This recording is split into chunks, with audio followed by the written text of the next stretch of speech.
Hello, moi c'est Hello et ici je vous propose un regard francophone sur la pop culture taïwanaise. Allez, prochain arrêt, Taïwan!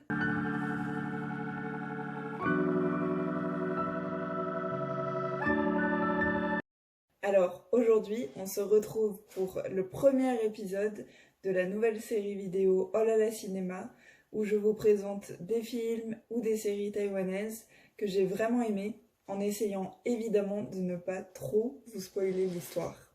Et on inaugure ce premier épisode avec le film Little Big Women, ou en chinois, Gu Wei. Alors dans cette histoire, Madame Lin, la chef d'une famille typiquement taïwanaise, se prépare à fêter ses 70 ans lorsqu'elle apprend le décès de son mari, qu'elle n'a pas vu, qui depuis près de 20 ans, le gars est absent du paysage familial, c'est un peu un choc. Et donc ses trois filles et sa petite fille viennent aider aux préparatifs des funérailles. On les suit jusqu'aux obsèques. Dans la ville de Tainan, c'est une ville au sud-ouest de Taïwan. Voilà, et donc la mort évidente du grand-père, donc Chen San, ravive inexorablement des secrets, des tensions, des douleurs passées. Voilà. Alors le premier point, c'est que c'est un film qui prend son temps. Donc c'est un film qui s'inscrit vraiment dans la veine du cinéma taïwanais, qui est un cinéma plutôt lent, de slice of life, style tranche de vie, quoi, si on traduit de manière littérale. Les scènes sont longues, lentes, ça permet vraiment de prendre la mesure des émotions. Donc c'est vraiment sympathique. Deuxième point, le réalisme. Alors je pense que ce film m'a particulièrement touchée parce que ayant vécu à Taïwan et ayant été intégrée à des familles taïwanaises qui si elles me regardent, je les salue et je les aime et vous me manquez beaucoup. Et j'ai retrouvé l'essence même de ce que signifiait la famille et toutes les problématiques qui en découlent. Peut-être c'est cette familiarité qu'on ressent tout au long du film qui rend peut-être cette histoire aussi touchante. C'est un film qui se veut pas groundbreaking au niveau de l'histoire en fait. C'est justement cette familiarité qui fait que qu'on retrouve en chacun de nous, enfin et surtout à Taïwan en fait. Donc en chacun des Taïwanais, c'est une histoire finalement qui est commune et qui est partagée et c'est en ça que c'est le point essentiel du film. Dans tout ça, il y a justement une sorte de critique aussi, dans le sens où il y a des sujets comme le divorce et donc son tabou qui est frontalement traité et d'ailleurs d'une manière intéressante avec l'une des filles, Wan Qing, qui a une expérience qui se fait le miroir de celle de ses parents. Donc on voit en fait que ce tabou est perpétué d'une génération à l'autre, ce qui est très réel en fait par rapport à la situation taïwanaise aujourd'hui.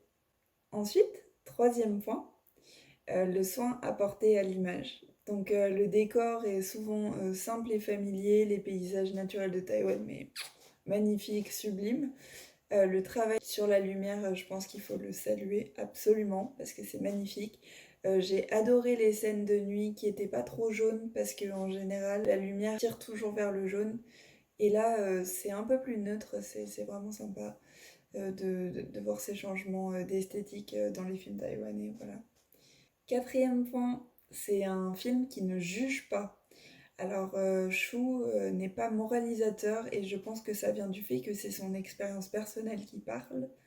Il a déroulé les drames qui se passent dans ce film du coup on avance dans l'histoire comme ça, mais sans jamais prendre parti. Alors c'est ça qui est vraiment très intéressant. D'ailleurs, certains mœurs qu'on pourrait trouver choquants, il les traite de manière complètement humoristique et ça c'est vraiment une force dans le film. C'est ce qui m'a fait vraiment l'apprécier encore plus. Cinquième point, j'ai adoré le parcours émotionnel de chacune des femmes dans ce film. Déjà, elles rayonnaient d'authenticité, de complexité qui leur était propre. Leurs personnages sont vraiment, vraiment construits tout en nuances. C'est vraiment appréciable. On n'a pas trop l'habitude de ce genre de personnages. Toutes ces actrices, elles illuminent l'écran. Sixième point, J'aimerais vraiment, développer ce point-là parce que faisant des études de linguistique, évidemment, c'est quelque chose qui me parle. C'est la part belle qui est faite aux langues. Alors ça ajoute énormément de profondeur, d'ailleurs beaucoup plus que ce qu'on pourrait le croire. Et j'aimerais développer cet aspect parce que quand on n'est pas familier avec Taïwan, c'est un peu difficile de s'y retrouver dans les langues qui sont parlées et surtout peut-être même à la base d'identifier qu'elles sont différentes, qu'il y a différents aspects qui se jouent à travers chacune de ces langues. Donc il faut savoir que dans ce film, il y a deux langues principales qui sont parlées. D'abord le taïwanais et le chinois mandarin. Les allers-retours entre le taïwanais et le chinois mandarin, ça illustre d'abord une histoire de génération et donc de rapports verticaux. Donc Madame Lin, d'abord, qui est celle qui parle couramment et principalement le taïwanais pendant toute la durée du film. Et alors même lorsqu'on lui parle le chinois mandarin, elle répond quand même en taïwanais, systématiquement. C'est très très rare quand elle parle le mandarin. Ensuite, on a la deuxième génération, donc celle des trois sœurs.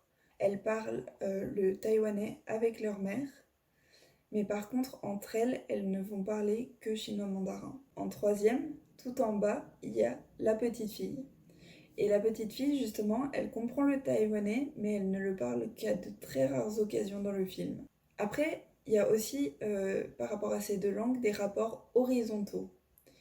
Et donc, on se rend compte que l'usage du taïwanais, ça dépend aussi de l'influence du milieu des personnages. Et ça, on le voit très bien dans la pratique langagière des sœurs. Donc, par exemple, la plus jeune, qui s'appelle Wanjia, c'est celle qui a le plus de répliques en taïwanais. Elle vit encore à Tainan, avec sa mère, et elle est donc dans un milieu où le choix de la langue taïwanaise est encore privilégié. Au contraire, quand on regarde Wanqing ou Wanyu, elles vivent toutes les deux à Taipei, où la langue la plus parlée, c'est du coup le chinois mandarin. Et le taïwanais, c'est vraiment très rarement parlé à Taipei. D'expérience, puisque j'ai vécu à Taipei, je peux vous le dire, c'est très rare les personnes qui parlent le taïwanais dans la rue comme ça. Et enfin, le peu d'input que reçoit la petite fille, donc Yi-chan, en taïwanais, ça explique ses réponses systématiques en chinois. Bon, évidemment, il ne faut pas quand même amoindrir son expérience parce que le taïwanais, c'est clairement une langue qu'elle associe à sa grand-mère. Et donc cette langue a une valeur sentimentale profonde. C'est pour ça aussi qu'elle peut quand même le parler et qu'elle le comprend de manière passive. D'ailleurs, on pourrait parler de bilinguisme passif puisqu'elle le comprend très très bien quand sa grand-mère le parle. C'est juste qu'elle, elle n'est pas aussi proactive dans sa pratique langagière. Je trouve que ce film, il fait une fresque linguistique très pertinente des langues qui sont parlées à Taïwan aujourd'hui. Le taïwanais, c'est bien souvent la langue des grands-parents pour la jeune génération qui a délaissé le taïwanais justement au profit du chinois mandarin qui est devenu donc leur langue maternelle et de l'anglais aussi, qui est devenue une langue vraiment que beaucoup de jeunes veulent pratiquer pour pouvoir s'exporter à l'étranger ou avoir des opportunités de travail plus tard. C'est très important de se rendre compte de la richesse de ce patrimoine culturel taïwanais. Et enfin, septième point, c'est discret, mais c'est le parti pris progressiste du film qui mérite d'être mentionné. À un moment, la plus jeune sœur, Wanjia, et son aîné Wanqing sont en train de discuter en fait des conquêtes de Wanqing. Et en fait, cette dernière dit qu'elle a eu beaucoup d'amants hommes. Elle rigole sur le fait que lors de son enterrement, lors de ses funérailles, Wanjia va devoir euh, contacter énormément d'amants. Sauf qu'en fait, après, elle ajoute, mais également beaucoup de conquêtes de femmes. Et je trouve que ce genre de petites touches LGBT friendly, sans être l'objet du film, ça aide vraiment à normaliser l'expérience des minorités sexuelles. Et du coup, à faire passer ça dans les mœurs taïwanaises comme quelque chose d'absolument banal en fait. Je pense qu'on a tous besoin de représentation, de se chercher un peu dans les films.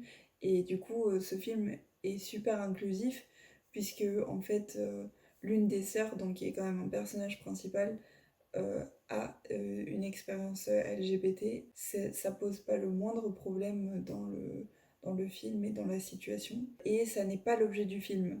Donc c'est très très bien amené en fait.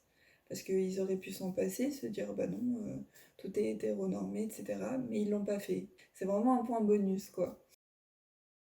Alors, Little Big Woman est à voir et à revoir en version originale sous-titrée français ou anglais comme vous préférez sur Netflix depuis le 5 février 2021. Voilà, voilà, c'est tout pour moi. J'espère vous avoir vraiment donné envie de voir le film, donc ce super petit film Little Big Woman par Joseph Cho, coécrit avec Maya Huang. Si vous l'avez vu, s'il vous plaît, laissez-moi un commentaire pour me le dire, me donner votre avis sur ce film, me dire ou pas si les points que j'ai abordés ici étaient pertinents. J'aurais pu m'attarder encore énormément sur ce film que j'adore, j'adore, j'adore du fond du cœur. Mais voilà, j'ai décidé de me limiter à quelque chose que vous n'auriez pas forcément entendu en fait autre part dans d'autres critiques du film. Si vous avez des suggestions de films ou de séries dont vous voudriez que je parle, surtout n'hésitez pas à me contacter sur @HelloTaiwan sur Instagram ou bien en dessous de cette vidéo. Et quant à moi, je vous dis à très bientôt pour une prochaine vidéo. Bye bye!